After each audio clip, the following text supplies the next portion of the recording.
We're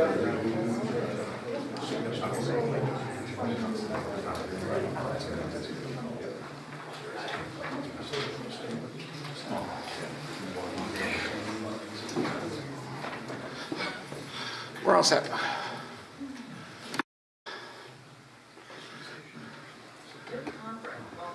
right, stand for the pledge of allegiance, please. I pledge allegiance to the flag of the United States of America and to the republic for which it stands, one nation, under God, indivisible, with liberty and justice for all. There's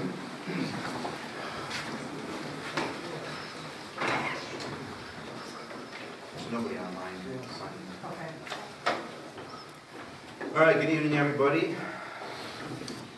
We have one presentation this evening to get started. That is from Terry Smith.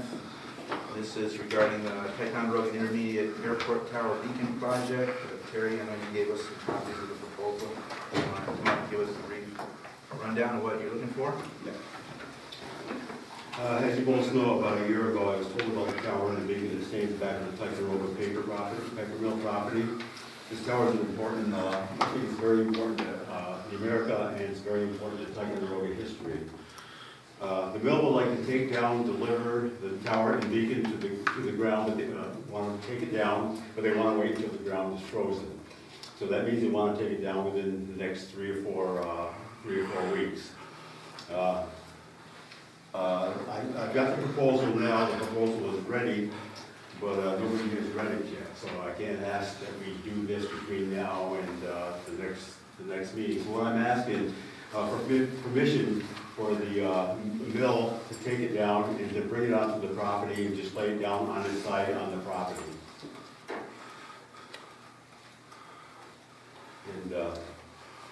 And then once we get permission, then we can erect it.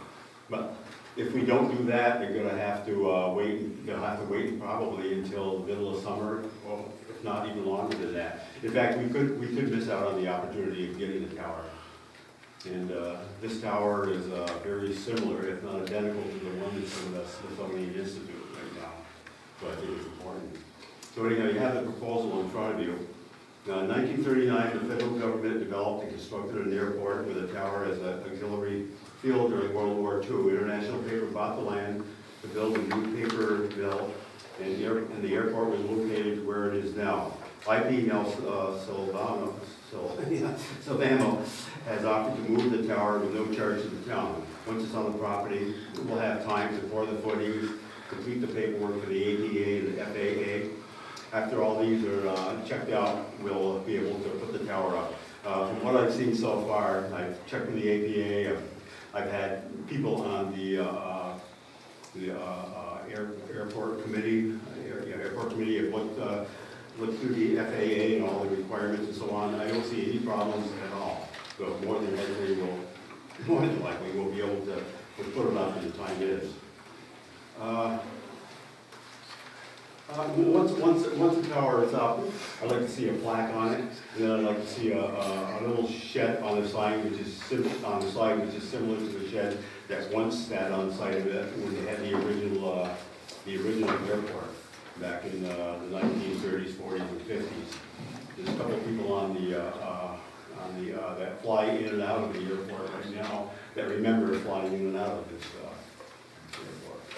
So if you could look over you can't look over the proposal. You're going to have to look over the proposal and let me know about erecting it. I'm just asking permission now to let the paper mill bring it onto our property, onto the IT property. Okay. One of the things I see in the summary of the, and then board can look over the proposal in the next 2 weeks, but one of the things I see in the summary at the end is you're looking for approval to proceed with the project, but with contingencies. Some of those contingencies include that you get all the Federal Aviation Administration requirements are satisfied, all the Adirondack Park ADC requirements are satisfied, all town of Ticonderoga insurance liability requirements are satisfied, any other requirements that are deemed necessary by the town of Ticonderoga, or any other required agency in addition to those mentioned are satisfied. And then just for the board's information here. There is a contingency in here that says, if for any reason any necessary requirements are not satisfied, which precludes the acceptance of the tower by the town of Ticonderoga and the installation of the tower and beacon, this group agrees to remove any and all hardware or materials from the town property at their expense and return the affected property to its original state. So I guess that, there's a phasing here between when Silvano can remove the tower and then maybe they'll get permission from the town. So you're looking for permission to store it on the property with the condition that you'll Yes. remove it if everything falls apart. Yes. And there's no problem removing it. I think I'll have no trouble removing it. Say we don't get the permission, I'll take it. I talked to Macy Museum, and they said the tower itself is worth between 15 and 20,000. And they're out of Maryland. And I talked to Beacon and Tower. I think they're out of Tucson, Arizona, and they said the beacon itself is worth between $5,000 and $8,000. So I don't think I have any trouble at all removing it. If we don't want it, if we decide that we don't want it on our property. Okay. So I can guarantee you it'll be moved off if we don't get permission. But like I said, this is very few of them here in the United States. A lot of them, most of them have been taken down. Some of them are in the middle of deserts and things like that. I found 3, 4, 5, 6, maybe something like that are in museums now. And like I said, the Smithsonian has one identical to ours. The rest of them are, the Smithsonian has one identical. Of course, theirs is a lot shorter than what we're going to do. We're going to go probably 30 feet up. And being 30 feet up means the ADA really doesn't care because it's not over 40. And as far as the FAA goes, we've had a couple of the pilots look into this, and they said that there should be no problem. We really don't even have to report it to the FAA because it's going to be so short. We'll report it to the FAA so they know it's there. We'll report it to the Adirondack Park Commission so they know it's there. The other thing people are worried about is the safety of it. I have told that we really don't need a fence around it, but it's a tower and it has a ladder on it. We take the ladder on it, kids are going to have trouble climbing it, or people are going to have trouble climbing it. So I don't Have want trouble not climbing it. not climbing it. I don't want to take the ladder off. Well, probably we ought to take the ladder off. That'll make it a little bit. The kids will have more fun climbing it if they get over the fence. But anyhow, even though we don't need a fence, I think we are going to put a fence around it for extra security. Okay. We'll look at the proposal. Is the committee going to come forward with a recommendation for the board, or how do you handle that at the committee level? I don't have the last committee meeting, I should have asked for a formal commitment, and I didn't. I should have. But right now, I do not know of anybody on the committee that would be against it. Okay. I mean, John's on the committee, guys on the committee. I talked to, well, I can't say I talked to other people and tell you who they are, but I have talked to other people, and they're all for it. Okay. In fact, as far as where it's going to be put, where it's going to be put, Alan Vanford has already been working on this with the FAA. And that shows the flight patterns and everything that is okay. He's got a lot more work to do, he said, but it's over my head. If I could just say something, my name is John Hanna. I'm a pilot. I have a plane at the Thai airport, and I also run a hangar space there. I feel that this tower is a nice asset for the town as a historical piece. Everyone I've talked to on the board, and everyone has been in favor of this. The board is certainly in favor of it. As Terry said, we don't have to notify the FAA or the APA because we are lowering the tower down below any height restrictions. Okay. Board will look at the proposal and get back to me. You've done a lot of work on this, Jerry. I'll get working. No, not me, all you guys, you know. Yeah, but you've got the passion to keep this going. And push it. You know, anything else? No, I think that's it. What you have? No, nothing else. Thank you. All right, just a few opening remarks before we get started. As far as coronavirus update, Texas County Health Department continues to follow the New York State Department of Health and CDC guidance to ensure everyone is safe. Numbers are coming down. Broadband update. I encourage everyone, residents of the town, to take the broadband survey. There's a link on the homepage for the town. This is part of what we need to get data to get broadband to more residents in the county and in the town.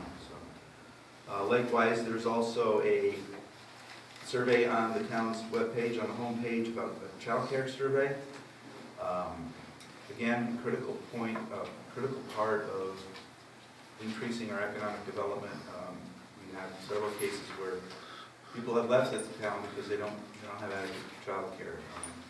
So it's a serious issue in the town. I encourage everyone to take the survey if you have children or have child care issues. And with that, we'll go into public comment. Donna, I know you had something you want to say before the excitement begins.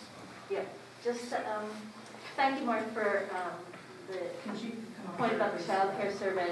Nice to see so many people here today. Yeah, come on up here, Donna. So Well, I'll take my mask off. we have a recorder up here. Thank you all.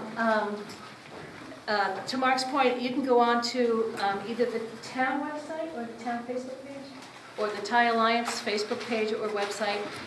If any of you have families that need child care or or even have child care now, that's good. We want to know about that so that we can see if we can help to solve that child care problem that we have here. So encourage everybody to take the surveys and encourage your families and extended families and friends to do so too. The only other thing I wanted to talk about today was to see if the board could potentially take a look at downtown signage about parking. We've had several people working at Thai Works, as well as a couple of other visitors and stuff who have either gotten tickets or notices that they are in violation of parking downtown. And there's no signage downtown. Apparently there is some outside of town, like as you come in on either end of town, but nothing that says there's any restriction downtown. And one of the people that was working at Thai Works had to go and fight their ticket, and there were 4 other people there whose tickets also got dismissed. It was pretty much a waste of all of their time, of the judge's time and stuff. If it's not really enforceable or understandable by people who visit or work here, then I think we probably could use some signage downtown just to say where that parking limit is. Do you know if it was a parking violation or another vehicular violation? It was a parking violation. All 4 of them were parking violations. During snowstorms? No. At nighttime, overnight? One of them was overnight, but the others were not. The overnight is Not allowed parking. posted You can't park Where on would the that be street. posted? at both entrances to town. Right, but they, you It's on know, the website. It's a winter thing, so they can plow the streets. right, but somebody, unless they knew to go and look for that, would have no idea. And we have, those signs are posted on either end of the town, but, you know, you're driving into town and you're parking downtown, you look for a sign where you're actually parking. And so the signs exist, you know, having a couple more made and attaching them to some posts downtown probably would be a good idea. Anyway, just a suggestion. Keep from wasting everybody's time at the court level. Thank you, that's it. Thank you. Can you believe it?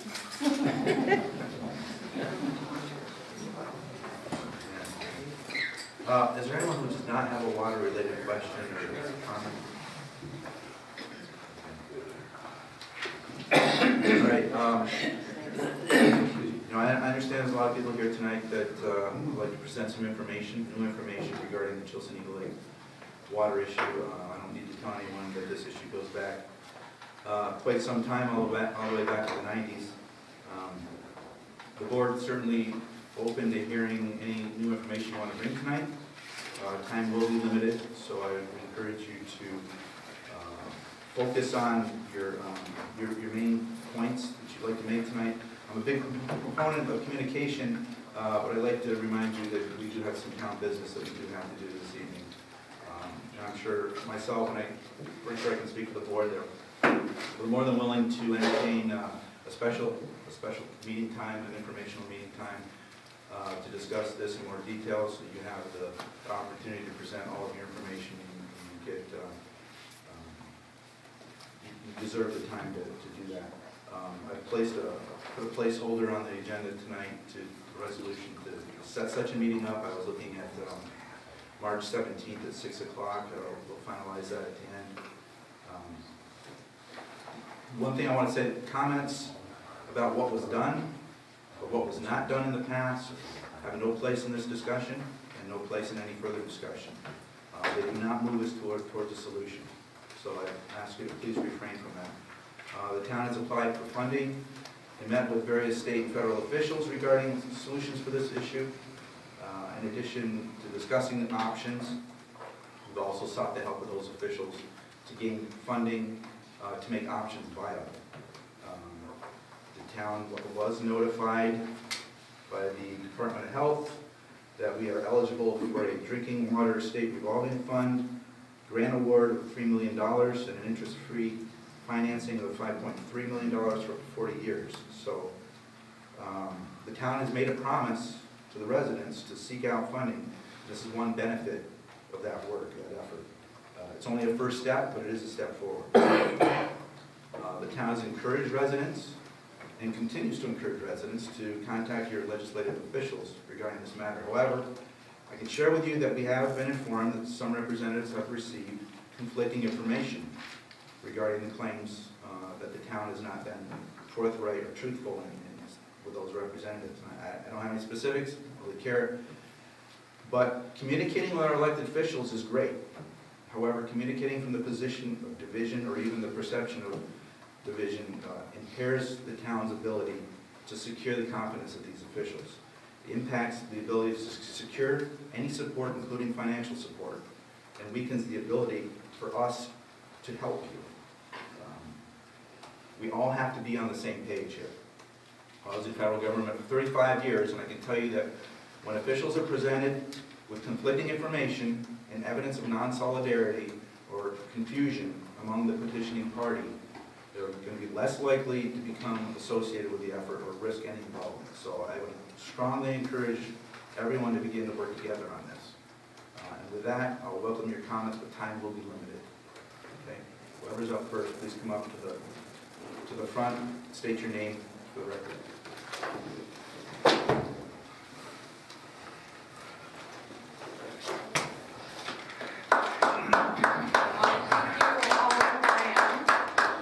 I'm Deanna DeCope, and I'm from Eagle Lake. I've come here tonight. I've become the voice of Eagle Lake and the Chilson Hill District, the affected water users. And we're here, and we're hoping that you still are looking at Gooseneck water. Gooseneck Pond is a water supply. For over 100 years, it's been a very reliable and clean source. It's forever flowing, and it continues to flow down the mountain, and we all know that water is gravity fed. We don't pump water uphill.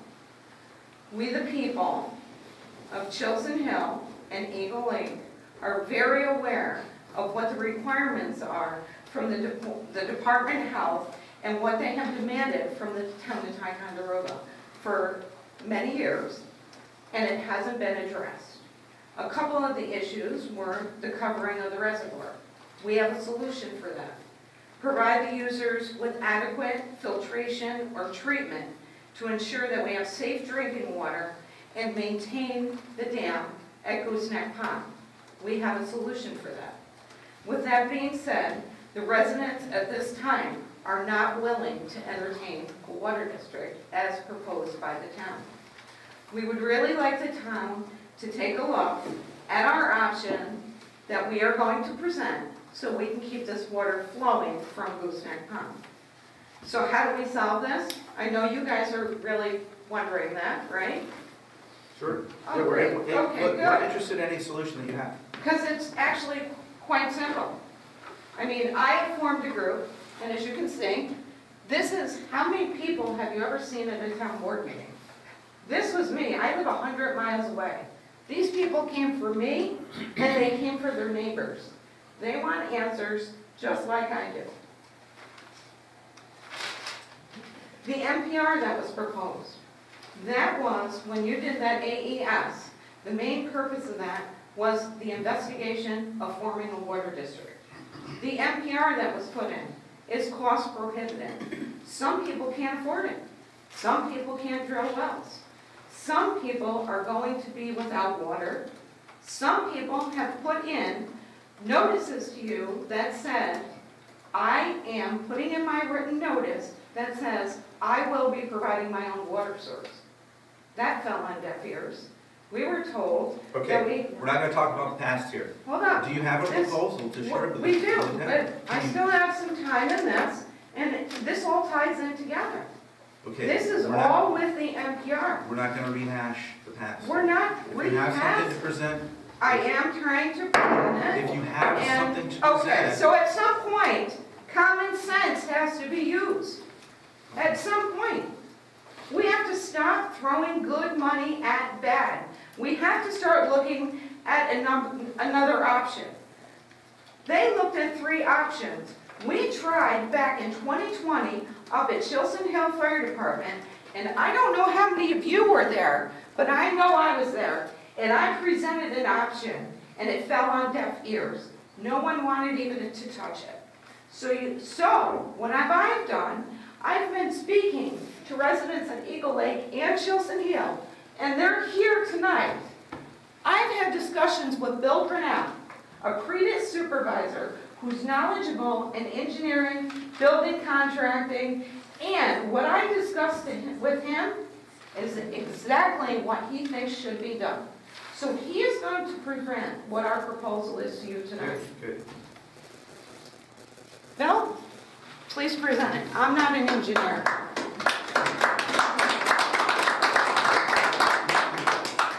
I'm not an engineer either, but I was fortunate enough in my career as a builder to work with some good ones. And some of the best ones I worked with were engineers for the town of Ticonderoga. Todd Hodson, Jim Dugan, part of AES when I was in office, were very sharp young men. When we were discussing the Eagle Lake, Gooseneck, Lake George Wells situation at different times, one option that was discussed that has disappeared from everything that's being discussed today was very, very highly thought of. And I'm going to bring that up in 2 or 3 different scenarios that it could be used. The process is ultraviolet purification. Cost-wise, it is cost-effective or more cost-effective than any other purification system by far. And one option for Eagle Lake would be to put a small household unit size in each of the affected people in that area. You can do that for a fraction of the cost of what's proposed in the town's plan to get them water. And they will have cleaner water, more pure water, without chemicals, without hardness. I mean, 18 grades of hardness that you have in your local well supplies, that's ridiculous. Okay? Nobody can say anything other than the fact that that water is barely suitable for consumption, saying nothing about what it's going to do to the equipment and anything with a solenoid valve. A better option, from my point of view, okay? The only reason I ever ran for office in the town was because of the well situation, okay? I don't believe the wells should be used for anything other than backup. You've got two of the greatest water sources in New York State, if not the whole country, in Lake George and Gooseneck. There was a preliminary study being done on Lake George to use canister-type filters for the turbidity issues. And I don't know where the preliminary results were most favorable. We went to different communities, Granville, Whitehall, and others, to see how they were working out with their use of the canisters. They're less expensive than the DT. They take up less space than the DT, would probably eliminate the trespass on Lake George Steamboat if you went to canister filters. And I don't know where the results of that even went to. There were a lot of discussions about ultraviolet at Lake George to eliminate the chlorine and the chlorine taste in the water.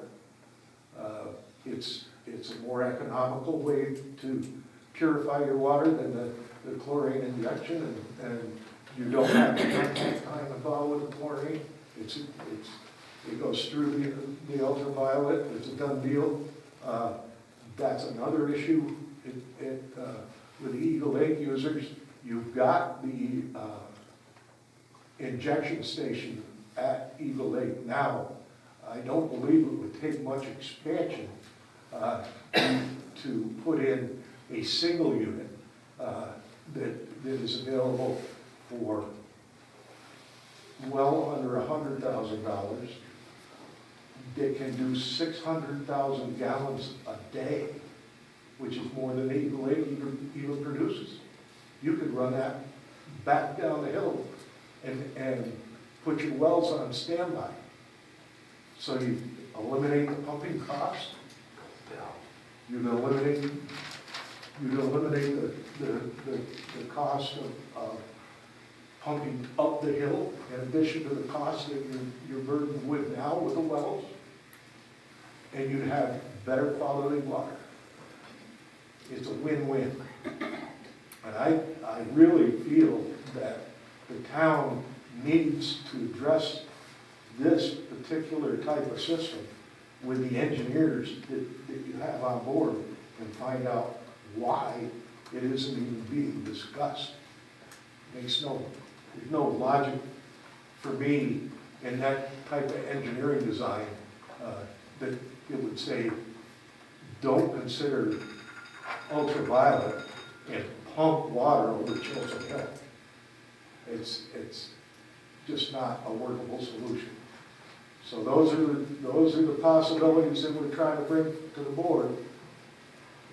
It's So does the group have a, an overall plan discussion that can be shared with engineers and at another meeting? I have a diagram, I have information. I'd be more than happy to meet with the engineers. Yeah, And the I board. would be happy to meet with them myself. I know when Jim and Todd were on board, when they were part of AES, we had these discussions.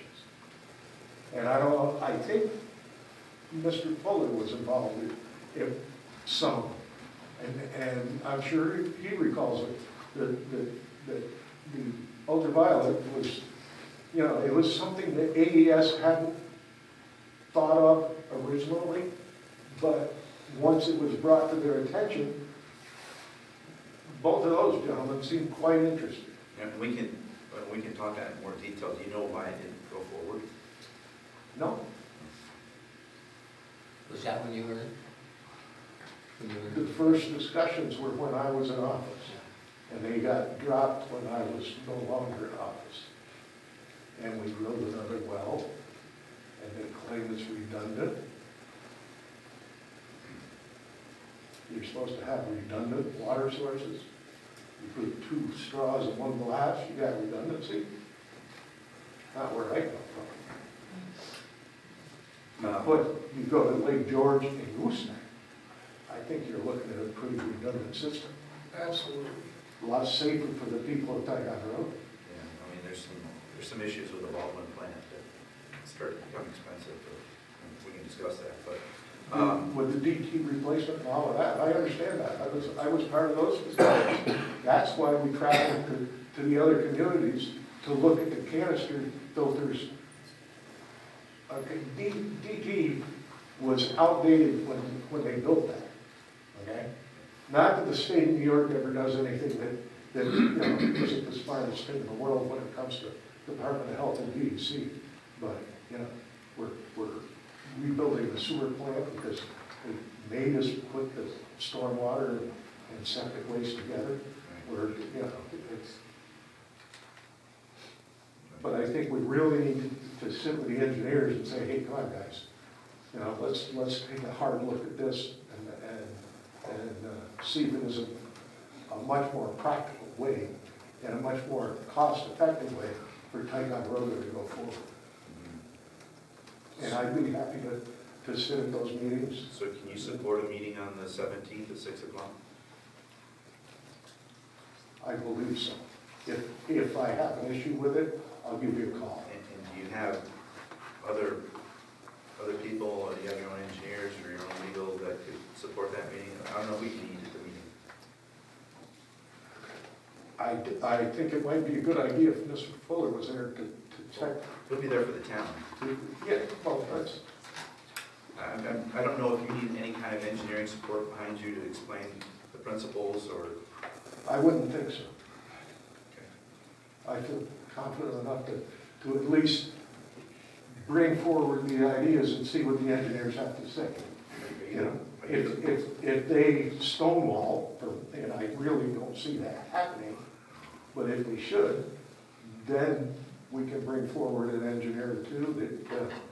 The one I'm thinking of specifically has written any number of pages of regulations used by Department of Health for potable water and by DEC for wastewater. He's a hydrologist. He's very well respected by the state, and I'm sure I can get him to attend if we need to. Do you have any cost, Bill, of what this would be?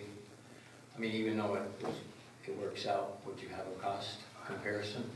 I don't at this time. I know it's fractional. I can put together my best thoughts on it for the meeting the 17th. Okay. Are you the point of contact for this, or Mr. Blanchett, Dan? yeah, Dan would be point of contact.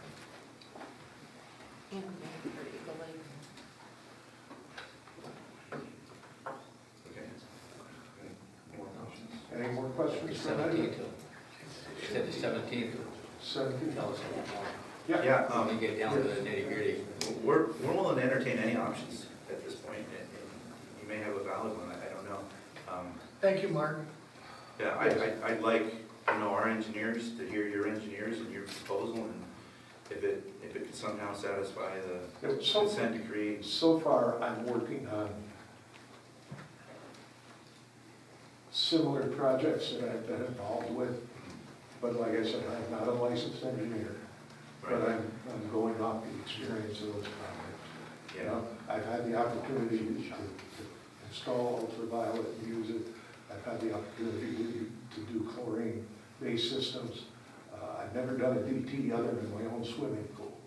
Okay, but I have formed water. We formed water districts on Grace Avenue, Homelands, sewer district of Homelands that I was involved in, and that is other than what I had to deal with as supervisor here in the town.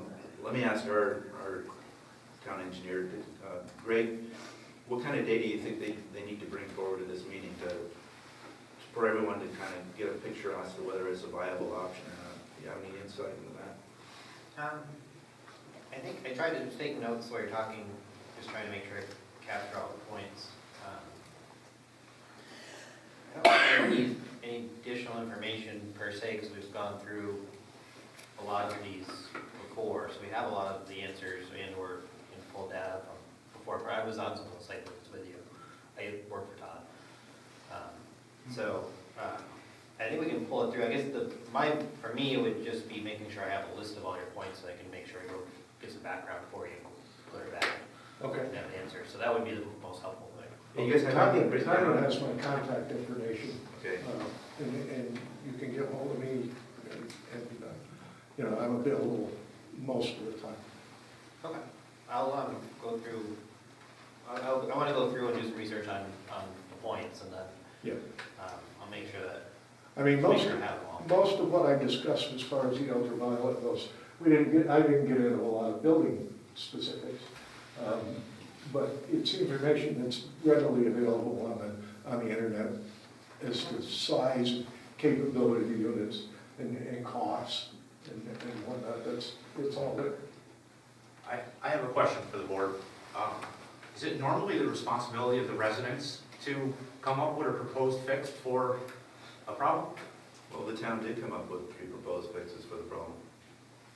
They weren't viable and they were too expensive, but they were options, and that's why we're trying to get funding to pay for the option. Okay, but if those options weren't viable and they were too expensive, then how come we're not looking for another option?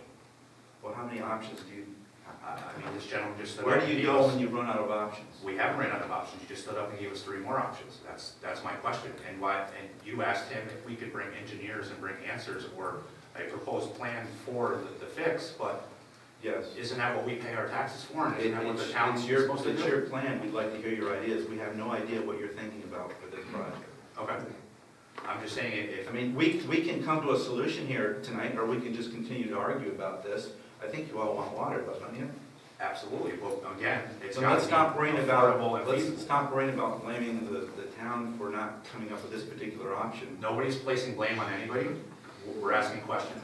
These are all the people that are affected by this problem, Right. and we're trying to get a solution. And we're totally open to the communication and listening to this solution, which you have brought forward, and now we're asking you to explain how it works. I don't think that's unreasonable. It is not, now, I was All right. just We're asking. done. Wow. So Mark, I'll write the plan out. I have the That would be very diagram. helpful. I have the diagram. We did this on a napkin at the Fort View Inn last weekend. I'll do it to scale and I'll present it to you. It's not going to be, but it shows No, where you yeah, have, and that's probably fine. I think they just want to be able to get a concept of how it right, works. right. And it's not going to be like, gooseneck's not going to look like gooseneck. It's going to be like a little circle and Okay. the word in it. But we did this on a napkin and that's when I engaged Bill in this. I'm not an engineer. All we want is clean, drinkable water, I understand. and we don't want that water. And that's all the town At a wants. good cost. Okay, Right. I understand. Understand. So am I going to be invited to that meeting on the Yeah, 17th? It'll be advertised on the web. It's already on the web, actually. I've already put the meeting up on the schedule. Anybody can attend. Oh, and to present the options that we have? Okay. I just want to make sure that you guys have all the data that someone's going to need to look at to fully understand how this is proposed to work. We're open to any options. We tried, unfortunately, you don't want to hear the past. The previous supervisor, we tried to present options, and he would shut us off, and he would stop, and he didn't want to hear it. And now we're facing this, 2025, with our water being shut off. I understand. We have until July of this year to adopt one of these ideas, and they are very cost effective for the people. Well, But yeah, if you present it the 17th and it's feasible, then we'll definitely go forward with it. I mean, Perfect. Well, I Something that we appreciate can- that. That's the first time that I've heard someone from the board actually acknowledge the so residents. we need to know all the facts. it stuff has that to, Bill needs to- it has to be a Right. feasible solution before it can be entertained. Greg and I can talk between now and the 17th, and I think we can hammer out a lot of the questions and details that he's going to want information on. Yeah, I think I have a pretty good understanding of what, I can picture more or less what you guys are Yeah, talking it's- about, so I think I have a good idea. it. It's not complicated. You know, it's, What year was that done, and all this talks about that stuff, just take a look into that? Roughly, 14. 14 and 15. 14 and 15. Yeah. Yeah, Todd was, So I mean, I'm just helping him out, so when he goes back to yeah. look, he can. I just have a quick question. I was told by a former Can you town come up? board member, Can you come up, please? I just need a quick question. Is Gooseneck still viable, or was Gooseneck turned over to the New York State Department of Environmental Conservation when you negotiated the fines in Lake George? I don't know the history of that. If you'd let me speak, I've been very, very pro gooseneck. I've been on the phone with Warrensburg DEC. There is a constitutional amendment that gives the rights of Gooseneck Pond to the town of Ticonderoga in perpetuity. Meaning, as long as the town is using that as a water source. As long as That- they're using it. Correct. But Mr. Fuller could probably answer it. You negotiated it, right? Mr. Yeah. Fuller was at the Warrensburg office when it was brought up. Well, are you talking about the consent decree? I'm talking about when we were, the town of Ticonderoga was faced with the fines. For inactivity. Did we give up the rights, the town of Ticonderoga give up the rights to Gooseneck to the New York State? The town of Ticonderoga does not own the Gooseneck Pond.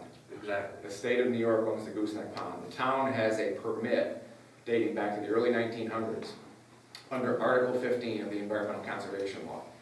So there was nothing turned over to the state. Those permits require that the applicant, the town, come up with the project, and the town has to pay for the project, but any project at Gooseneck is under the direction of the Department of Environmental Conservation. That is in Article 15 of the Environmental Conservation Law. But there was no negotiation. Can I finish my answer? I understand. I want to answer your questions. Can I finish my answer? So, part of it is the dam, part of the dam is on a piece of town-owned property. So the dam is split roughly 2/3, 1/3. 2/3 is on state forest land, 1/3 is on a piece owned by the town. The inlet is on part of the piece owned by the town. But the actual pond and the permit that the town has flowed from the village under Article 15 of the Environmental Conservation Law. So that if you take that as the beginning basis, that's where the town's permit is. It's not a constitutional amendment or anything like that. It's a permit under state law. So that's just giving you facts on facts. When the negotiation with the Department of Justice was made, the town, at that time, that town board, and I remember having meetings with them, many people were at them, did agree that as part of the settlement, that unless a different project is proposed, the town would abandon the gooseneck supply as a drinking water source, not a water source, but that it would not be used as drinking water. And the reason for that primarily is, Greg can go back into this, I won't steal his thunder at the meeting next week, but part of the issue with the cost is the costs that you're going to propose don't include the work that needs to be done at gooseneck, right? The dam, rehabilitating the dam and the line down from gooseneck is its own cost. And that was one of the big cost prohibiting factors that the town board at that time said, we can't saddle not only just the gooseneck and Eagle Lake people, but we can't saddle the whole town with the cost to renovate that dam. I think it's on that chart over there, actually. So there's all those factors. It wasn't, Bill's correct, a lot of factors were talked about and ideas of different water supplies up there, including the possibility of a water plant up there. Bill will remember that. We were at the Department of Health, I remember when you threw the keys on the table. I was there, and that was brought up. And that meeting that we were at, and the costs coming out of that meeting are why the town board agreed to that at that time. So that's one of the things that, Greg will get into next time with you, is you may solve one problem for a cheaper cost, but the legacy cost, you're not solving. There's no cost allocation for the dam. There's no cost allocation for that pipe coming down from Gooseneck, part of which is in Eagle Lake. right? I've been out to it, I don't know if it was with you, but we hiked out to it probably 10 years ago, or maybe even longer ago. That piece that dips right down to the water there. So it just, to answer your question, the town board at that time, yes, approved the discontinuance by 2025 of it as a drinking water source. That pipe will still flow.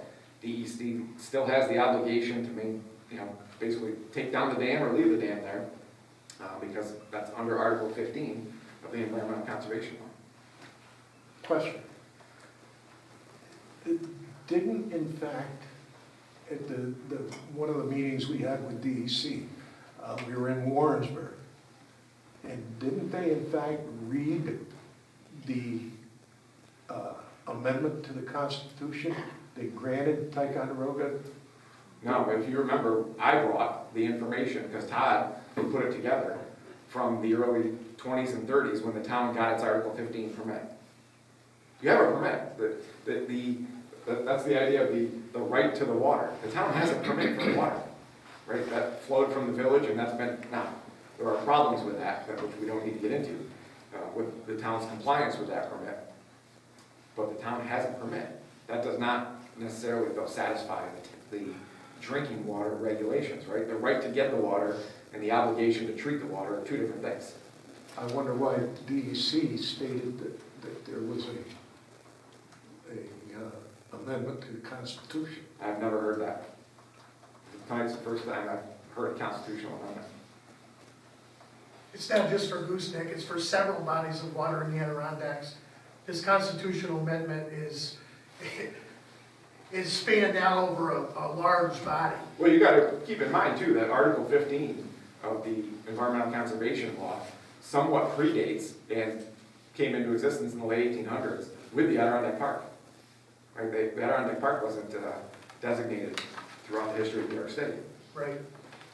They came in somewhat together. Now I did a FOIL report for the last 6 years, and there was a rough estimate cost of what was done in those 6 years. It was roughly around $18,000. Knowing that we were up at Gooseneck 10 years ago, and this has been going on for, 2.5 decades, why didn't we take the rest of the money, the $250,000 from the 109 users on Chilson and Eagle Lake? The remainder of the money would be what, $230,000?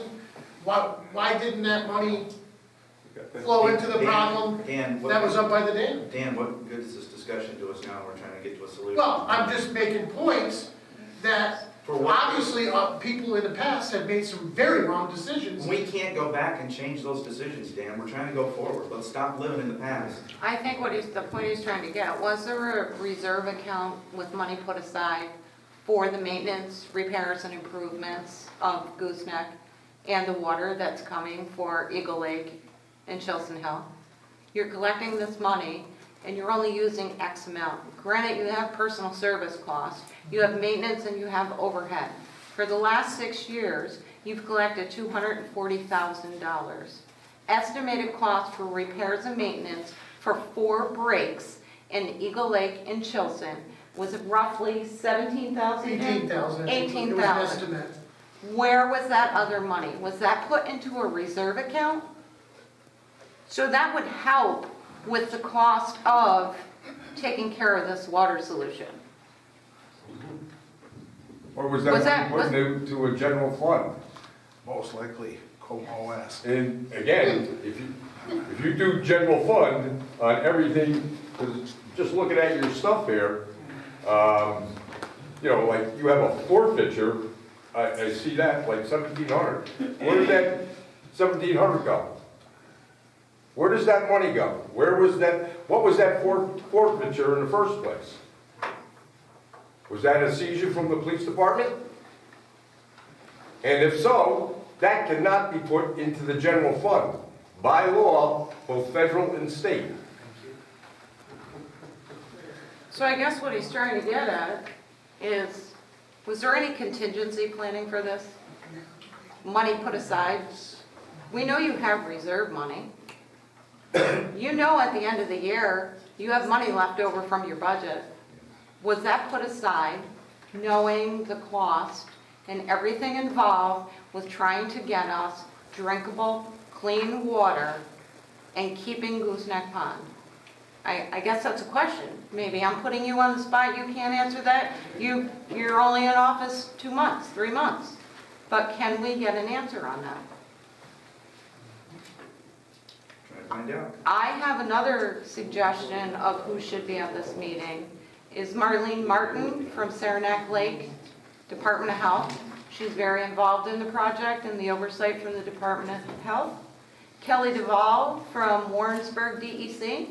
She's very knowledgeable as well. And they want an invite. They do want an invite. They will not come and speak to us unless the town invites them. So we cannot have conversations and present something to you unless it can be approved by the state and the other agencies, correct? Why do they need an invite to a public meeting? They won't come and speak because the town officials have to ask them. So they're working with you because they're doing the oversight of the water. I have their numbers. If you need it, I can give it to you. I can leave it. I can send you an email. You have both their numbers? He's got that information. Okay. But that would be very helpful. Sure. And also maybe get the Department of Health involved, because that's obviously the biggest problem we have with gooseneck. And that's actually the easiest result of the purification.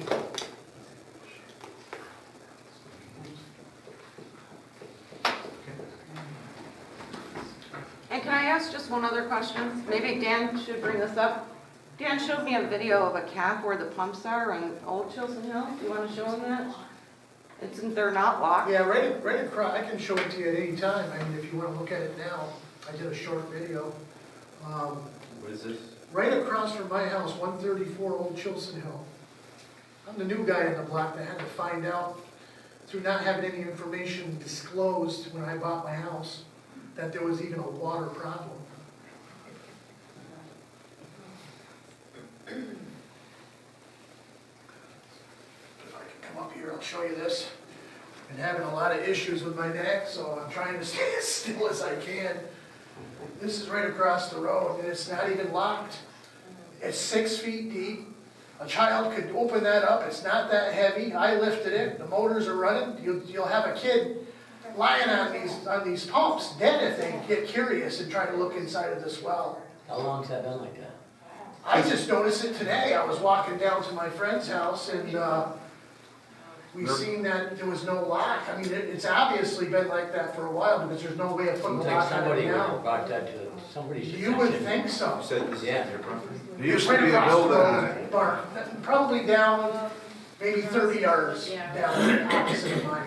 That should It definitely. used to be an old pump house, from what I understand is what they said. Yeah, they tore the house down and they, 20 years ago probably, maybe a little more. All right, well, It was just a little brick building. Is the cover wood or metal? I think it's a metal cover.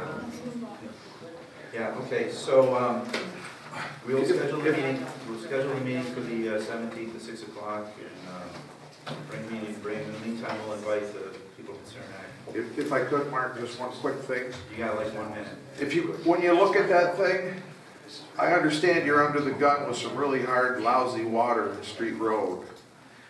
I don't know how many $1 million of remediation for that's proposed. I haven't been in the loop on that. $8 million is where you were, give or take, on Chilton Hill for running the little main of the great stuff up there. I'm just wondering if you could purify gooseneck and run it into the new reservoir and augment that high-quality water you've got there, and come out costing less than it would to soften that water and do Chilton together, because Is that part of your proposal? it's just something that can come through my head right here, but I didn't stay in a Holiday Inn. I'm thinking people should be able to think of that. I thought I made that clear. I explained you could use one purifying device rather than do one for each house. You could do one at the chlorine injection station that will handle 600,000 gallons per day. Bring all that info, Okay. 17th, we'll go over it. Yep, we're willing to listen, so bring it in. Yep. Okay, thank you for your comment. All right, any other public comment? Yes. Can I just ask what point of Not if it's about this. Moving on. Bring it to the 17th, and we'll discuss it. I was just gonna ask about a question you way back. Oh, it's about water that we're just on about? It is, but not history. It's what you said tonight at the beginning. I just wanted to, I didn't hear it clearly. Oh, okay. May I ask? Yeah. Okay, here. You said we're guaranteed $3 million? You said? No, we're not, well, we qualify for 3 million. Qualify, okay. And then the 5.3 million, That was a zero interest loan for 40 years. and we still are eligible for that? Yes. Okay, thank you. Sorry. Anyone else? Thank you. No? All right, great. See you Thank you next for week. hearing us. Thank you, Mark. Absolutely. What are we here for? All right, let's continue.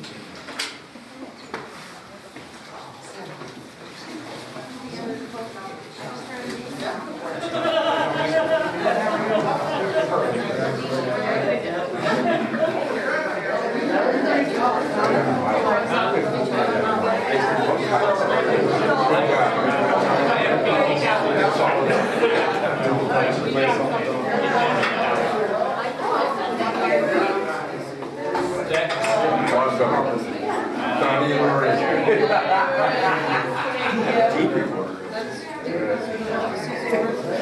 I was watching it. I don't rely on it too much, but it's there for a backup.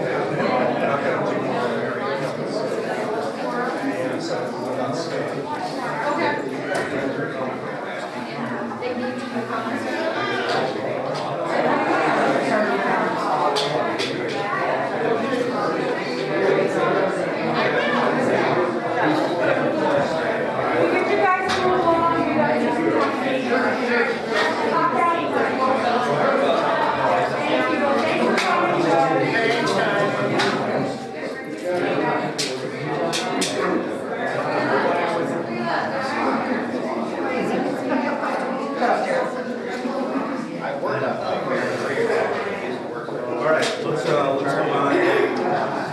Any reports?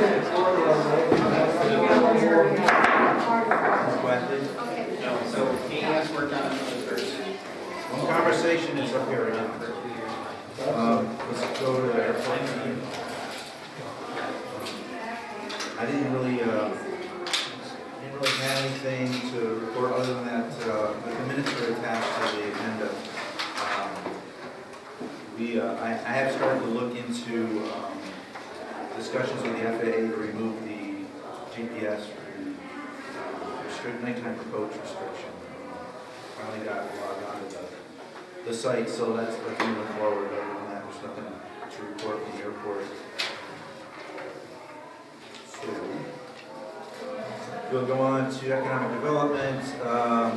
Next meeting is the 16th, the minutes from the February 9th meeting posted in the agenda, posted on the website.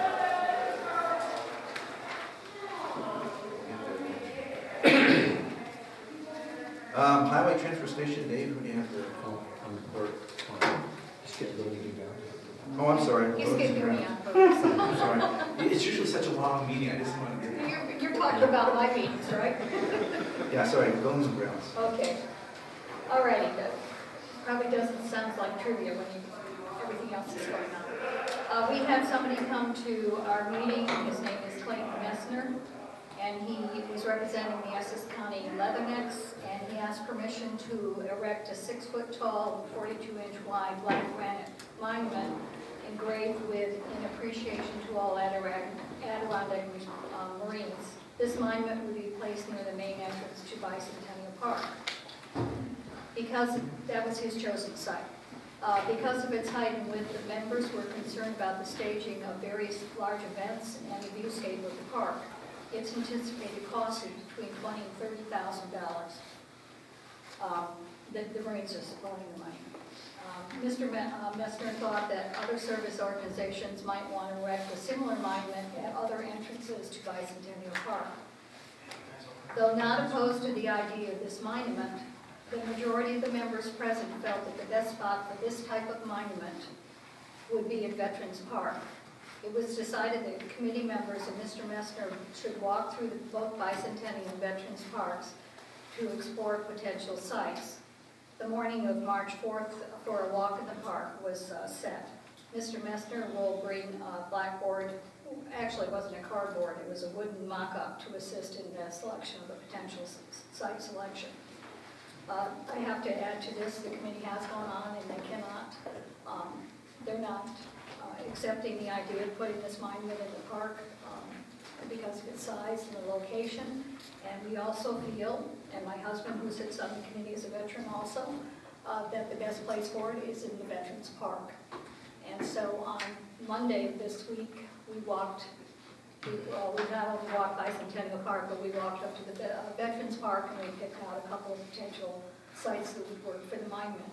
And if you've never been to the Veterans Park, there's a beautiful monument there now that was put up by the American Legion, which honors all war veterans starting way back, I think, at the Civil War and onward up to the latest conflict, not the one that's going on now. But anyways, we did meet with Mr. Messner yesterday, and we met with him at Veterans Park, and he had his wooden structure to show what it would look like. It is large, but it's about the same size as the one that's already there.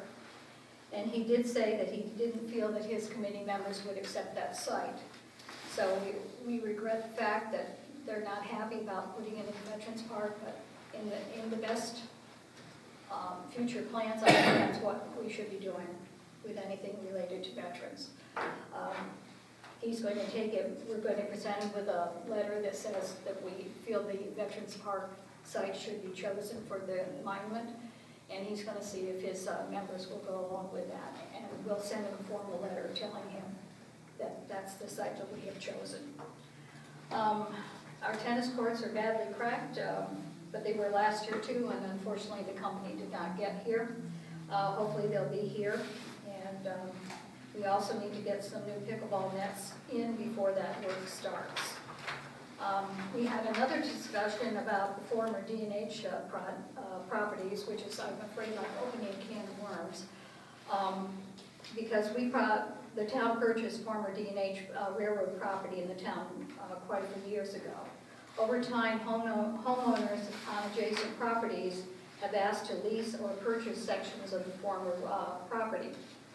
The town is presently dealing with some of those requests, with some more requests. Alicia Bartlett, who is the executive director of Pride, suggested the potential recreational use of this property would be good for walking and bicycle trails, and we need to explore it. Then it would be, it can be determined where we go from here with this property that we do own. And a meeting will be devoted to this issue sometime later this year. And I promise it won't take 2 hours. I don't believe you. He has no faith. Tin Pan Alley Road and Lake access, I did inform the members that we need to look into the legal aspects of the use of this property and so on and so forth. So a meeting between Mr. Fuller, Mark, and myself needs to take place, and we can decide what are the legal matters involved in putting this up to the public. Bicentennial Playground. I expressed concerns about the new playground installation going smoothly and efficiently, since I'm not a carpenter and I'm not an engineer. And the committee has been wonderful in supporting me. We've decided we need a point person, determined use area for all of the 3 pieces that we're putting in, and where we're going to place the equipment when we are ready to install it. We know that we have to do some test holes first. I have volunteer groups lined up. I have Kiwanis is going to be working on the swing set because they donate the money to pay for that. I've asked Ed Nolan, who has been part of another committee that I serve on. He wants to bring some of his workers, and he will do the slide. And then I asked the Boy Scouts if they would like to do this little climbing wall. It has a 7 post and 3 little things that come out that kids can climb on. And they're willing to do that. And then one of the gentlemen that was just in here, Nate, and I don't know what his last name is, has volunteered to bring some high school students in that he works with. And those kids are gonna come down and spread the ground cover when it's time to do that. I'm hoping this is all going to be in place. I'm hoping the playground is gonna be done by June. I'm hoping. But I have to say, my committee members were absolutely super. This gal, you think I'm good with the tape measure? She's even better. So that's where we are with the playground. And our next meeting is actually next week on Wednesday. We usually meet on Tuesday, but I was unable to make the Tuesday morning meeting, so we moved it to Wednesday following day. And you're welcome to attend. I promise not to go on too long. Joyce, I think it's important to mention that in regards to the monument, any other monuments to come in the future, that you guys on the committee are going to be developing some sort of park policy so that we don't have to readdress each one of these as they come forward. We'll have some policy that says this is allowed, or this is not allowed, or this has to be here. Yeah. Just general usage of the park. Yeah, I actually sent out an email, you didn't get it, Dave, but I sent it to the others that next Wednesday is going to be devoted to doing that. We're going to come up with a letter, first of all, from Mr. Messner and Leatherneck, so they know where we stand formally.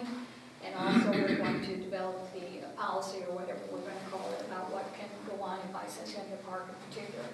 Yeah, our park is just magnificent. We're so lucky to have it, and we need to leave that viewscape uncluttered, so it can be used by large groups. And I have to say, a lot of large groups can use it. Like last weekend, they had the end of Winterfest out in the park, so it's a great asset. Thank you, Percy Thompson. Can I ask a question? Yes. Just one question. Was Tin Pan Alley open to the public in the past? Well, I don't know. I don't know. I have trouble going way back to know. I've been on this Parks and Rec almost 20 years, but I don't know. Because as a kid, I used to launch boats there. Yeah, I know Okay, that. okay. Yeah. The town does own the road and right up to the lake. But there's some issues going on that we need to resolve first. That's what I'm going to say. Are there any local Boy Scouts that need to be? Can we hold public? Let's hold the public comment until we're done. We need to get through this. I've got the troop is already volunteered. Dave, anything for buildings? For buildings? Well, a couple minor things, the library had ants, you got that fixed. Some of the roofing blew off the water department, fix that. And there's some problem with the armory, nothing people really care about. All right, then now we can again move on to highway. Okay. All right, we met on the 22nd. President, myself, Mitch Cole, John Deming, Keith Town, guests were John Rio and Joyce Cooper. John Rio was looking for assistance from the town for working right of way adjacent to the piece of property on Route 74 in Lead Hill. What would it take to use private forces to come on the land? Any proceeds will go to the snowmobile clubs of the town and decide what to do with it. He is looking to clear the logs and then fill the property. I suggested he wait until Matt Fuller gets back, because in case we need any kind of documentation to allow him to wander. John would like to thank the Highway Department for the help they have given on Black Point Road with the water ice backup. And he also wanted to let the town know he was working on a permit, a DEC APA for Sawyer's Pit, and would like to work with the town on the dust issue. Can this be added to the budget at budget time? Mitch suggested that in the spring they can probably do something to help him with some blacktop. Committee discussion was Mitch, the highway's been working steadily on the snow and ice cleanup, preparing trucks to prepare for the incoming storm.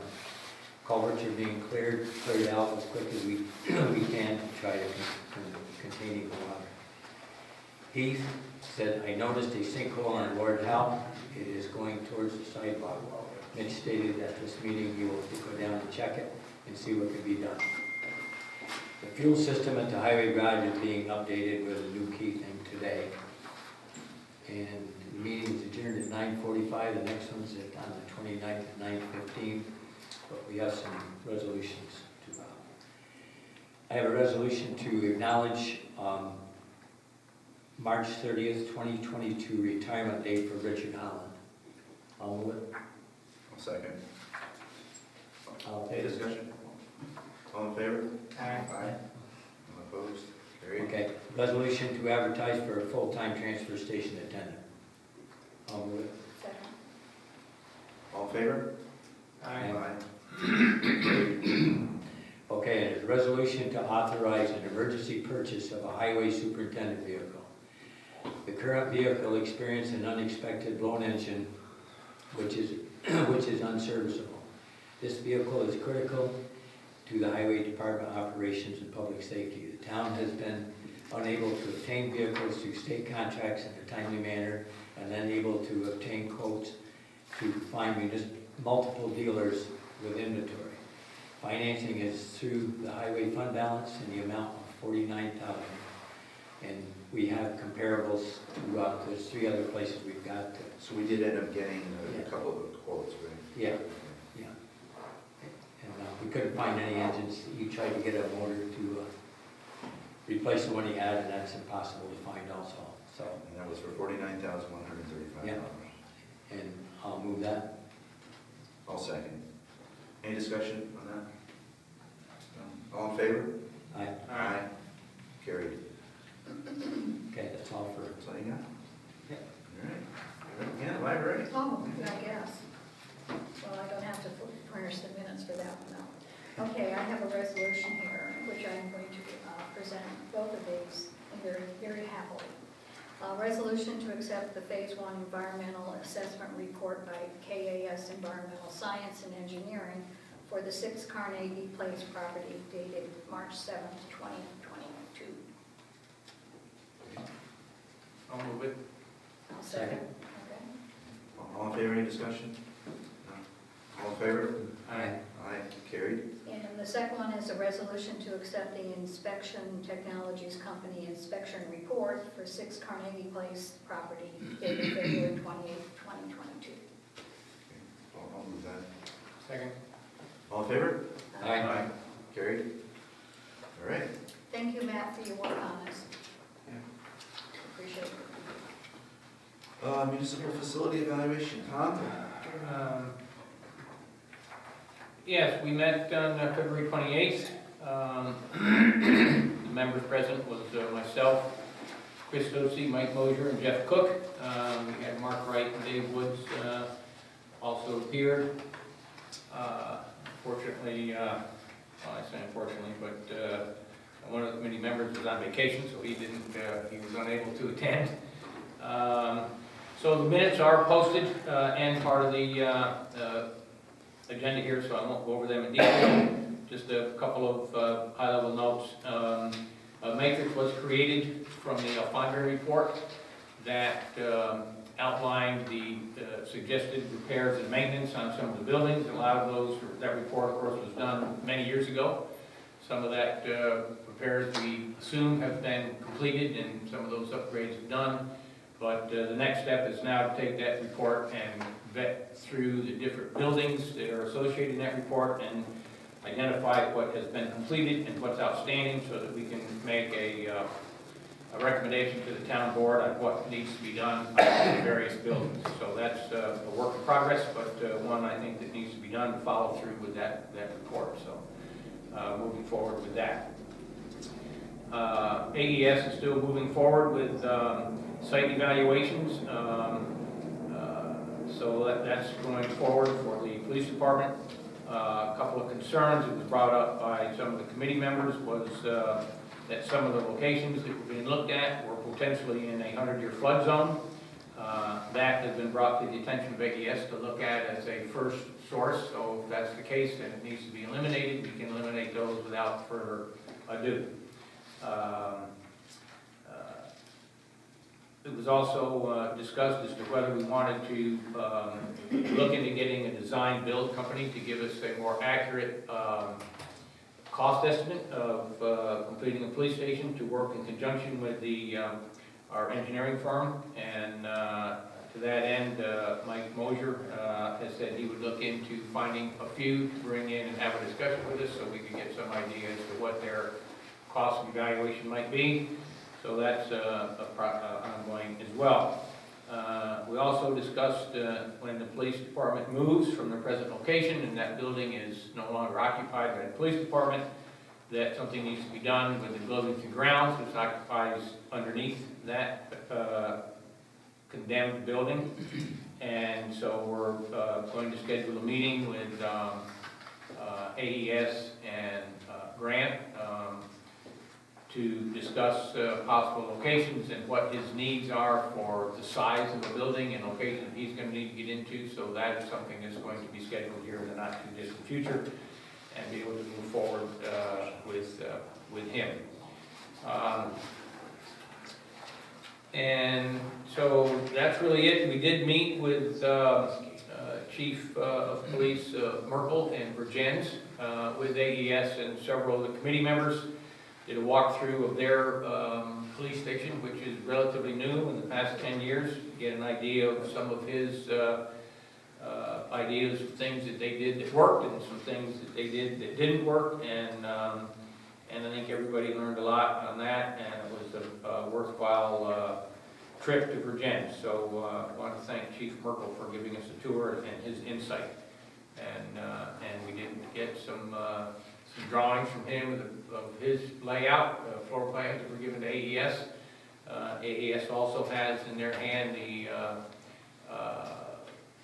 blueprints of floor plans, if you will, from the combined police department and fire station. So they've got that information to use in their design as well once the site is picked out, so we can know where things have to be on that. So all those things are moving forward. There was no public comment, and the next meeting is scheduled for March 28th, 6:30 p.m., and the meeting is adjourned at 7:40. Thanks, Tom. Public safety. Okay, we met on the 21st at 8 o'clock. The meeting is called to order 8 with the pledge. The following committee members are present: Joyce Cooper, myself, Dave Burrows, Dan Jangren, and Leanna Peters. We opened up the floor to the public. There's no public participation. Dave Burrows states he received an email from Bones Rodriguez, who bought 10 Schuyler Street. And then he said 8 Schuyler Street has been vacant for over about 3 years. It's condemned. The ceiling is caving in, and Mr. Rodriguez is stating there are critters going back and forth between the two properties. Dave Burrows states he is going to check with that situation, is going to ask the town attorney what can be done on 8 Schuyler Street. I asked Dave about the number of cars that could legally be on a property, and he stated it was 2. Police department members when the committees reviewed the monthly police report, and that's in the attachment. Joyce states that there are 2 vehicles using the public parking lot on Cannonball Path for long-term parking, and one of the vehicles is disabled. And there's also one in Pocket Park behind the flooring building that has 2 flat tires, and it's been there quite a while. Joyce is asking what we can do to get this, to have this resolved.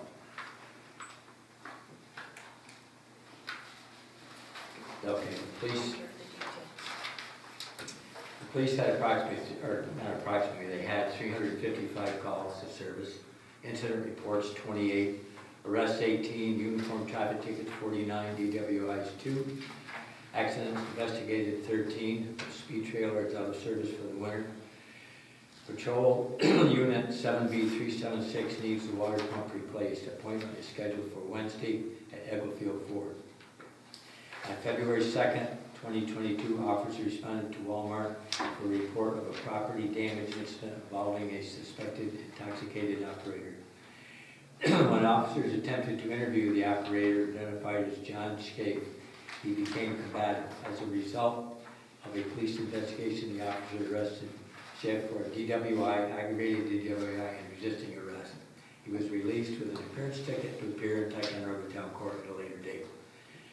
On February 14th, 2022, officers attempted to initiate a traffic stop of a blue Volkswagen Jetta being operated by Caleb Fleming. Fleming fled police and led officers on a short vehicle pursuit across Alexandria Avenue. Fleming stopped his vehicle in front of his residence on Alexandria Avenue and proceeded to flee on foot. Officers were able to apprehend Fleming, and he was charged with failure to obey a police officer, unlicensed operator, speed not reasonable, imprudent, obstruction of government administration. He was released on an appearance ticket to the Ticonderoga Town Court at a later date. Officer Rod Budwick completed his range instruction course for long guns. Dave Burrows said they had 10 inspections. They had ordered to remedy 2, and 2 was, and that's all they had last month. And we meet again on the 29th. All right, thank you. Public Works, the minutes are attached to the agenda. I have one resolution. I have 2 resolutions. First resolution here is to advertise for wastewater treatment plant operator trainee. I'll move that. Second. Any discussion? This was budgeted, by the way, for 2022. So, all in favor? Aye. So carried. Next resolution here to authorize October 24th, 2022 is the final date for repayment of the deferred payment agreement for anyone that submits the self-certification form stating they have experienced financial difficulties due to the COVID-19 pandemic. I'll move that. Second. All in favor? Any discussion? All in favor? Aye. Aye, so carried. Human Services Youth.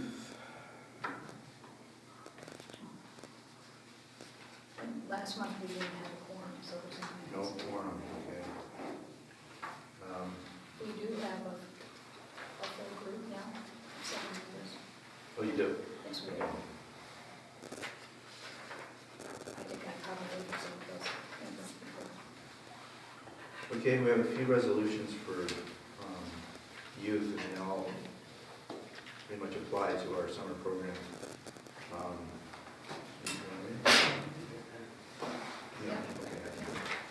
First is a resolution to accept, with regret, the resignation of Karina Woods as the after-school program and summer youth program director. A little history here, she's been gone for a while, but we never had an official resignation. So this allowed us to clean things up on the books and go out for.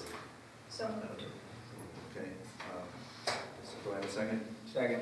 Okay. All in favor? Aye. So carried. Also have a resolution to advertise for activity attendance for Ticonderoga Youth Program. I'll move that. Second. All in favor? Aye. So carried. Resolution to advertise for lifeguards and head lifeguard for the 2022 Ticonderoga Beach season. I'll move that. All right, do I have a second? Second. All right, all in favor? Aye. So carried. And a resolution to advertise for an assistant day camp director and camp counselors for the 2022 summer camp program. I'll move that. I'll second it. Okay, all in favor? Aye. So carried. And a resolution to offer employment to Deborah Carr as head cook and Melinda Swinton as food service helper for the 2022 summer camp program. I'll move it. Second. All in favor? Aye. So carried. Probably nothing from seniors, Tom? Nothing on my end, no. I'm waiting for them to contact me, let me know when they're gonna start their meetings again, which I don't know that they have at this point. They're not having formal meetings, but they are gathering and doing exercises through the county and Right. also participating in games and things like that. They obviously don't need us, but, you know, at this point, No, so. they don't. All right, great. I have nothing on health insurance. Contract negotiations, just to let you know that I have had preliminary discussions with labor relations and getting ready for this year's bargaining agreements. So those all 3 agreements ended in December, so we're just getting kickoff meeting, getting ready to get our ducks in line and how we're going to proceed. So Sorry, Mark, would you say the end of December? December 31st is when all 3 run out, yeah. Okay. IT cable, we did have a few packets here. Let's see.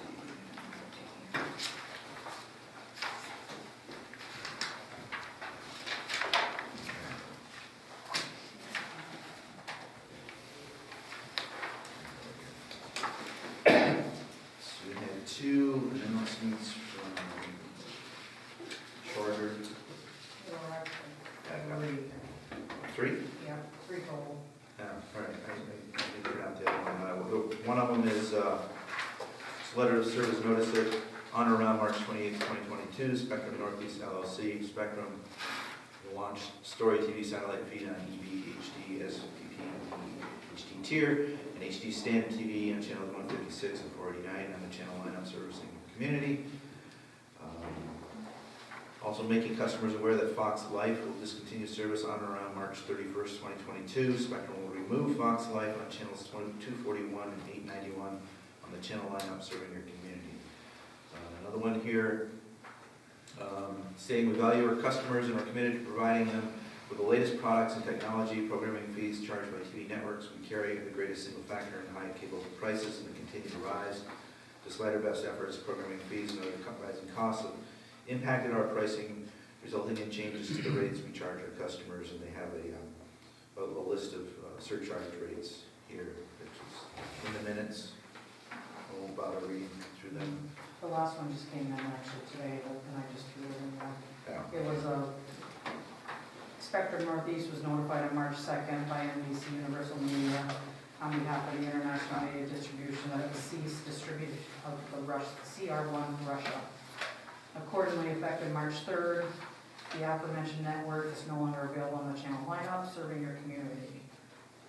Further, in light of the extraordinary circumstances in Ukraine, effective March 4th, Spectrum made the decision to drop Russian-controlled and programmed networks NTV America, RTR, Planning, Net, Rose, 24, and CTC. If you're looking for Russian television, it's probably not happening. Right.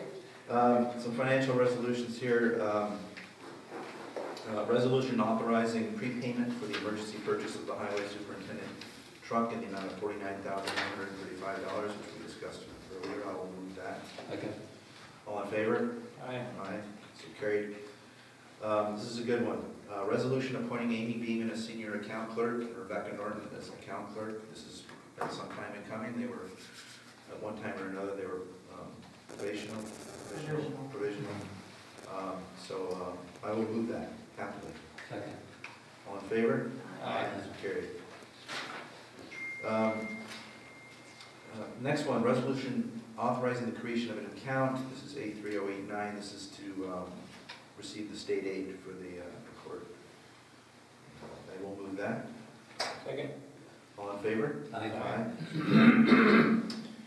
We have a few here. Resolution authorizing the following budget transfers. The first two here, debt service related. This is transferring funds to cover some under budget water account.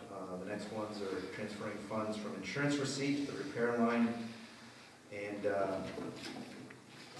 sorry? I scratched the table, sorry.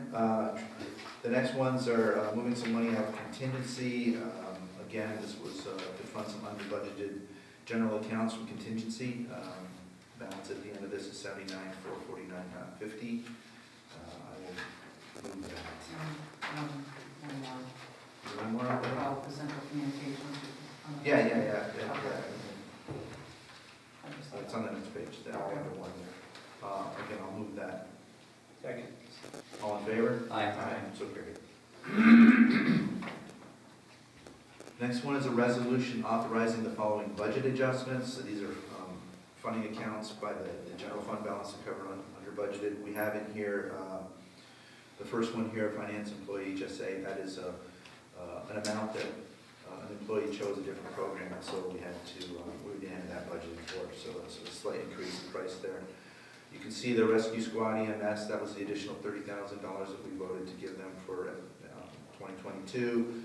We've had some repairs on the fuel system, and some building repairs, as I'm sure Mr. Wood can count to. We have an environmental assessment, that is for the library property that we did. And then we have some airport contractual items here, so I'll need a motion on that. I'll move it. I'll second. All right, any discussion? Just a question. In the contract with EMS, are they are we asking him to come into our public safety meetings now and give a monthly report? What I wrote in their agreement is that when we request them, they're directed to come in. Yeah. Okay. So they're not going to waste their time if we don't. All in favor? Aye. So carried. Resolution, I can't say that word tonight. Authorizing the following interfund transfer. These are transfer funds from the general fund into the Eagle Lake Water Project. You can see where the amounts there, 34,120.50 into age 61. So I will move that. Second. Any discussion? All in favor? Aye. Aye, so carried. The last set of financial resolutions here are inter-fund loans, all airport related. One is for the airport pavement project, and the other one's for the apron project, and these will be, we'll wait for the FAA money before we can pay these back, the grant money. So I will move that. Second. Any discussion? Okay, all in favor? Aye. Aye, so carried. We did come up with a date, so I'll move a resolution here to schedule a public informational meeting on March 17, 2022 at 6 p.m. for a discussion on Chilson Eagle Lake resident proposal. Again, this is a public informational hearing. There's no decisions going to be made here by the board. We're just going to listen to what they have to say. Have our county engineer, water related, have discussions, get information, feedback, and communication to see if this is a viable proposition or not. So I'll move that. Second. All in favor? Aye. Is that St. Patrick's Day, by the way? Yes, it is. Yeah. And you expect people to be sober at 6 o'clock? No, I expect them not to be. Don't put that in the minutes. That was the most pertinent question is, do you expect people to be sober at 6 o'clock? It was just a fluke. I was trying to get it done as soon as possible to make them happy and just think. Well, we're running under the gun. Yeah, we need to get things going. Certainly listen, willing to listen to what you have to say. Resolution to accept and correct the minutes from the regular town board meeting of February 10, and the others. February 17th and February 24th. Yeah, that's what she said, February, the special board meeting of the 17th of February and the finance meeting of February 24th. I need a motion on that. So moved. Second. All right, all in favor? Aye. So carried. And resolution to pay the abstract. I'll move it. All right, need a second? Second. All in favor? Aye. All right, carried. Resolution to accept the supervisor's report as submitted. I'll move that. Second. All in favor? Aye. Aye. So carried. Town clerk, anything for us? Would you like to make the meeting longer? Do you have anything else? Are you sure? Mr. Fuller, you have anything? Tackled, we've got a lot on the docket. And we'll have some materials prepared for next week too. Okay, great, appreciate that. I'll have more beef and cabbage about 11:30, I agree. I'll bring the green beer. I have French, half English, so I don't care. Shouldn't have bought that corned beef today. All right, open up public comment again. I'm sorry, I had to cut you off earlier, we just want to get through this stuff. I understand. Sorry. No, I was just going to suggest on the playground, if you have anyone who was looking for an Eagle Scout project. I spoke to Karina Scott, Karina Woods. Yes, stop that. And she's helped boys, some of her scouts with the Eagle Scout project. She did not suggest anybody. Oh, okay. All she said was the boys would be very eager to help us out, so I'm Well, happy. that's good. Yeah. Sometimes they provide their own funding and fundraising, Yeah. and that would be a perfect project to. Well, they certainly did with our basketball courts. That was a $22,000 improvement that they Very did. nice, yes. And you're right on the Veterans Park, that's also very, very nice. It's beautiful. It is, it's gorgeous, and so nice tribute to all the veterans. Look at you, Mr. Leon, aren't you responsible for the Alfondre report? Oh, I think I came late. When we get finished, did you already speak about the airport meeting? Yep, we got copies of the proposal. They actually said there was a property down on the Hay Road that is volunteered. Yeah, Put and them on the tennis court. we got copies of the proposal, the board will come over, so Terry did a good job. Okay, are you guys inclined to take that beacon, or is that something you're thinking about as a board? Or? We'll discuss it. I think some of us have definite ideas on what we want to do. I just want to make sure everyone's had a chance to look through. I did explain some of the contingencies that were in the proposal about, if it's all were to fall through, that all the stuff would be removed and the town would be responsible for it. So I think that was an important part of the proposal. I have one question. It's a tall tower. What is the finish on that? Is it a painted tower? Right now, no, it's just steel right now. Because I noticed that one of the things that was in the packet talked about the town would be responsible for the maintenance, and I'm just wondering if that means painting the tower too, because that sounds like a specialized job. There's no mean. There might be some inspection of corrosion control to make sure it's. So it's just allowed to rust, is that the idea? It's galvanized. It's galvanized? Oh, okay. Have you seen pictures of the beacon? Well, is that what's on here? Is this No, I it? mean, I'll show you close up of the beacon. It's pretty impressive. I sort of remember, how long ago was it active, being used in the town? Oh, you're going back. How long's the mill been there? 69? They moved the mill? When the mill bought the property, that Yeah, became active. and it was active for years before that. Well, there were a few landings on the field after the mill took the property. Yeah. It's a funny story. A couple things about that that might not be in your thing on, the airport's about 94 acres. 80 of it is fenced and protected. 70 of that is in direct use of aircraft for landing and all that. But there's 10 acres that right now are being developed where that tower could sit inside protected where nobody could bother it, and the beacon could sit inside protected while all this was going on, where it wouldn't be a liability to the town. If we go down by the fuel tanks, there's cameras. So something that might not have been in there to also think about, and I know you've had some thoughts about that, Mark, so thank you. Yeah, no problem. Any other public comment? The only thing I was gonna say is, we do have the Portage public meeting, I think it's on the 23rd. Yes. To do any kind of last minute issues to deal with for construction reasons. Yeah, good point. And the port, there's going to be you already know about this, the Portage project meeting. This is the one that the public had requested that we hold before we go into the spring and start to construct the final Just double check construction. it, because I made a mistake once. Yeah, but you were wrong. Yeah, so thanks for coming tonight, by the way, and Keith, thank you for coming tonight. Any other?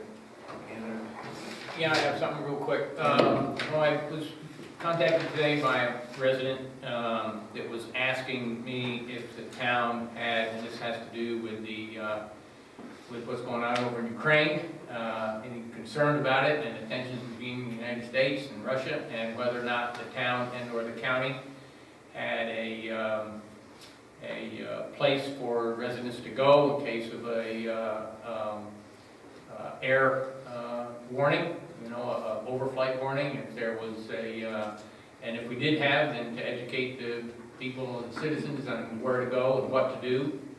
I told them I didn't know if there was one, and didn't know where they would be directed to go in case of one. So it was, he asked if I would bring it to the town board's attention and get their input. It's a timely question, and I've actually, as soon as I got into office, I got with Essex County Emergency Services and asked them to help us develop an emergency response plan.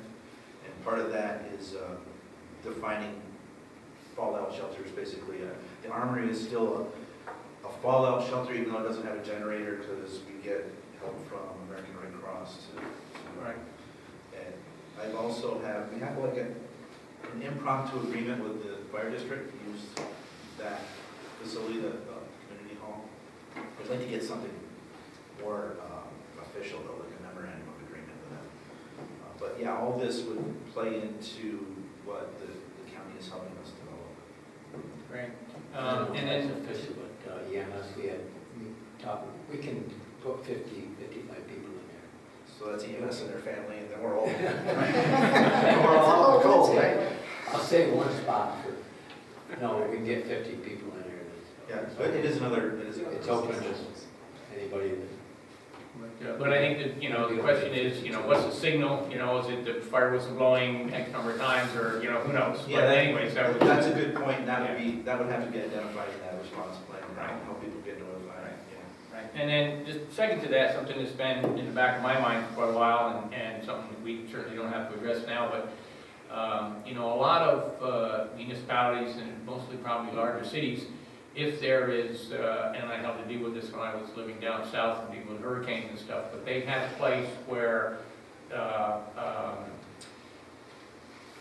members of the town board or mayor, whoever it was, and EMS and fire and police all went to a centralized location that was relatively secure so that they could disseminate and have one point of contact for handling and distributing all the emergency services around That's town. already in place. And so, I don't know where that is.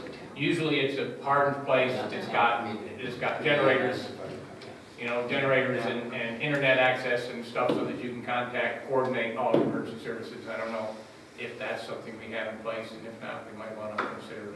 Put a room on the police department for that. I'll do that. I'll do that. No, that's another good point. The sewer treatment plant. Well, there you go. If you want a safe place to go. It's a bomb shelter. Generator and internet, yeah, and plenty of concrete. Yeah, there you go. This room is good. Yeah, probably is. I don't think I want to be cooped up in this room with these Yeah. people for very long. I beg your pardon. Anything else? This downstairs in this building was a fallout shelter. Yeah. Yeah? All right, we'll adjourn at 19:43. Great. Wow. Thanks, everybody. You pull out. You pull out.